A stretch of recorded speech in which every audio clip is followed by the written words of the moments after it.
Hey guys, hope you're all well.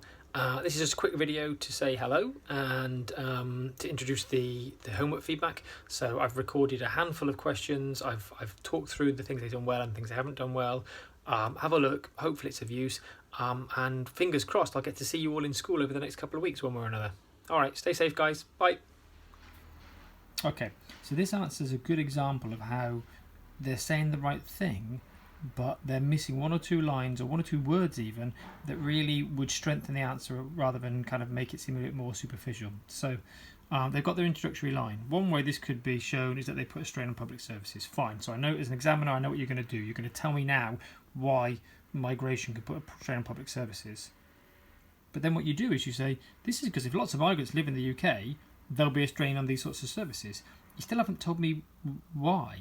What we need is a line that says they'll put a strain on public services. This is because if lots of migrants come to the UK, it will increase our population and this will result in. Now this seems petty, but this is otherwise this sentence makes it sound like migrants, they're committing crimes, they're getting injured a lot and they're starting fires.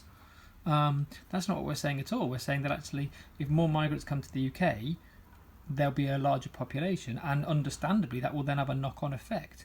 A good example of that would be doctors' surgeries, where you can say if there's more people living in the area, then there will be more people visiting with local doctors. That means there will be longer waiting times, and that service is under pressure. So it just needs that extra clarity. They've made the right point, but it needs a little more clarity, because otherwise it reads like they're committing crimes rather than saying actually migrants move here, they add to the population, and therefore. Okay, super quick clip for this one here, just to show you what not to do. All right, the answer is great. This person writes a lot of good things, but it's not the point. What I'm asking you to do is to practice this three-part paragraph. Remember, an introductory line that tells me what your paragraph's going to be about, then you go on to explain it, and then you close. Look at the beginning to this. Migration could be seen as creating negative impacts on the UK because it dilutes our British culture and changes the country in drastic ways, such as putting pressure onto public sectors like schools, transport and the NHS. However, and then it carries on to it's saying the answer goes on to say loads of good things, but that first opening line, look, it needs to stop here. Migration could be seen as creating negative impacts on the UK because it dilutes our British culture. Full stop. Then explain to me why it dilutes our culture, and then close. If you then want to make a point about the pressure on public sectors, that becomes a separate paragraph, a separate point. Please don't blur them all into one big splurge of a paragraph. Make sure your points are separate. Okay, so let's have a look at this answer. I'm not sure how well you're going to be able to read this necessarily, because I'm holding the phone at a distance, but we'll have a go. It says here, migration is beneficial for the UK as it can fill skilled and unskilled jobs gaps. Good opening sentence, tells what you're going to do, doesn't go any further. He then goes on to explain. This is important to keep vital work roles occupied from doctors through to factory workers and to replenish occupations lost to retirement or maternity leave. I'm not sure about that part there. Therefore, the UK benefits from migration as it reinforces the workforce which is tied in with economy.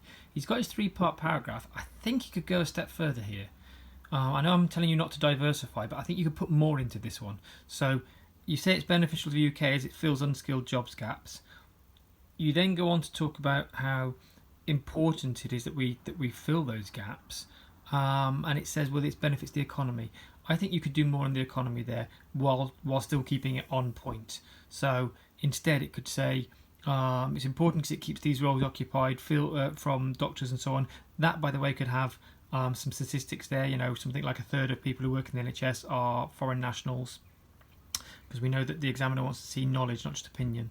But then down here, just show you know some more. So when it says this helps the economy, I'd say, well, people coming here, they get jobs. Those jobs contribute to the economy because when they're working, they're paying taxes. Because maybe when they're working, they're creating jobs in the first place. Because when they're working, it means they're not claiming on Social Security. These are show that you know how it improves the economy, rather than just saying they're coming here, they're working, it's probably a good thing. Show that extra knowledge. This second paragraph, however, really nice. Lots of good vocabulary in here. It says, however, an influx in new workers can be detrimental as it puts a strain on the jobs market. The electorate, good word, would not agree with losing priority when searching for jobs, and could lead to prejudice or discrimination, ending with a breakdown of community cohesion. Again, we like these terms. Evidently, this is a negative for the UK, as segregation breeds cultural misunderstanding. Lovely, articulate, succinct. What I also like is the cohesive conjunction here. Rather than just going, one reason I agree, one reason I disagree, he's gone, here's a point, however.